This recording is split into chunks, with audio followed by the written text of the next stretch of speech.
Bonjour à tous, petit tirage général. Comme d'habitude, on fait preuve de bon sens et de discernement. On ne prend uniquement que ce qui résonne en totalité ou en partie. Si ça ne résonne pas, c'est que le tirage n'est pas fait pour vous. Vous switchez. Alors, on parle d'une situation qui s'est effondrée ou qui est en train de s'effondrer.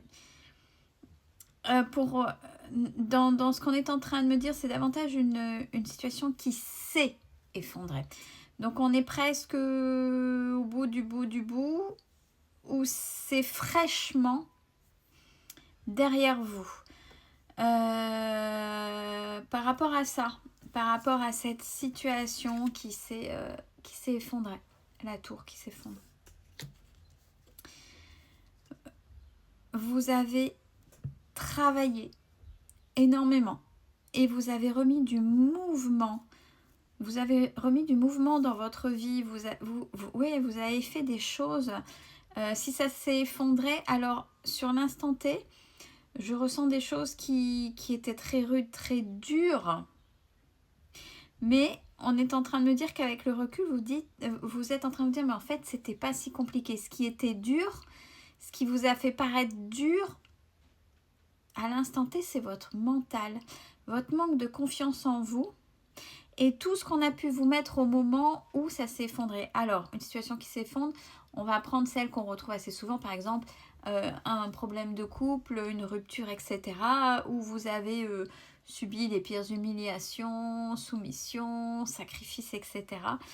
Et forcément, il y a une dépendance affective très, très, très, très prégnante vis-à-vis de l'autre.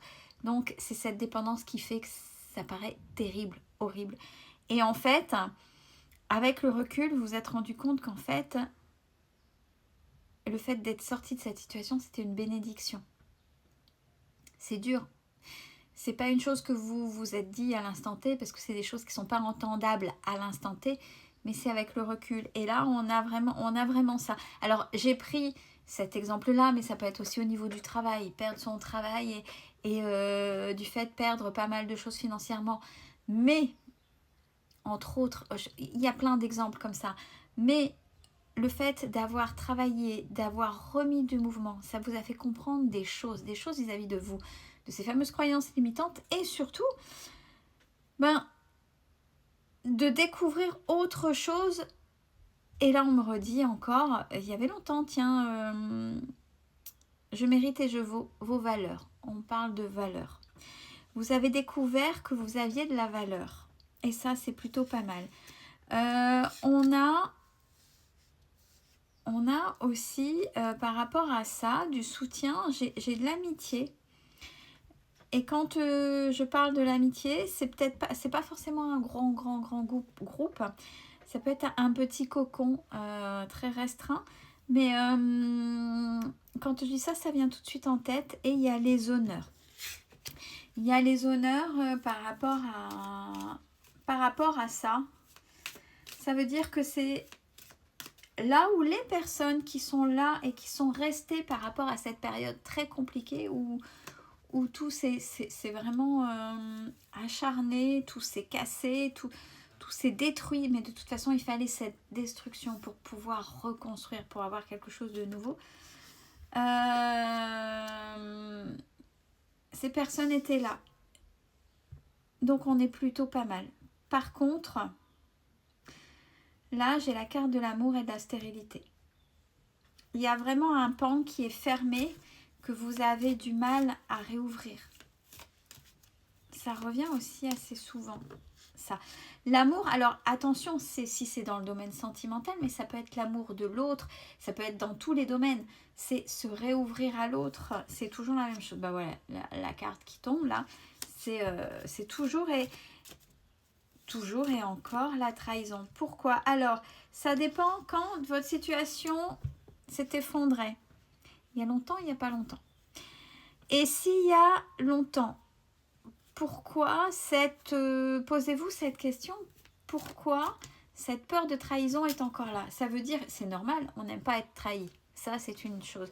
Mais vis-à-vis de vous, est-ce que maintenant, avec tout ce que vous avez effectué, cette reconstruction, ce noyau, maintenant, vous n'avez pas besoin d'un nombre de de personnes, une foule complète autour de vous, vous savez que vous pouvez compter sur très peu de personnes.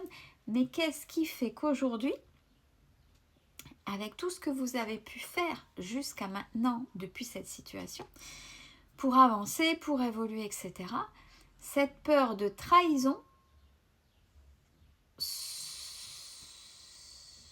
soit là, mais à un point important. Et on est en train de me montrer une porte fermée, mais presque une porte blindée. Alors, quand on travaille sur soi, on apprend à être seul et on aime être seul, ça on le sait. On préfère être seul que mal accompagné, et bien évidemment, mais on aime bien se retrouver soi avec soi, ça c'est les différentes étapes du travail sur soi. Bon, il y a ce côté enfermement, avant de dire je sais rester seul, c'est l'enfermement, c'est une pure protection. Une fois qu'on fait sauter cette protection, on est quelqu'un qui sait rester seul, qui sait se débrouiller, qui sait prendre ses responsabilités. Mais, alors, il n'y a plus cet enfermement toxique, il n'y a plus cette peur de relationner avec les gens, mais on a encore cette porte blindée vis-à-vis de cette ouverture de cœur, d'aimer et ni plus ni moins par rapport à la trahison. Pourquoi? Ouais, et c'est chez vous. C'est chez vous, là, il y a vraiment cette peur-là. Pourtant, vous êtes quelqu'un de généreux. Peut-être que vous avez peur de redonner. Hein. Vous avez peur de redonner comme vous... Essayez maintenant que vous savez prendre. Vous avez et vous savez prendre le recul nécessaire vis-à-vis de ce qui s'est passé.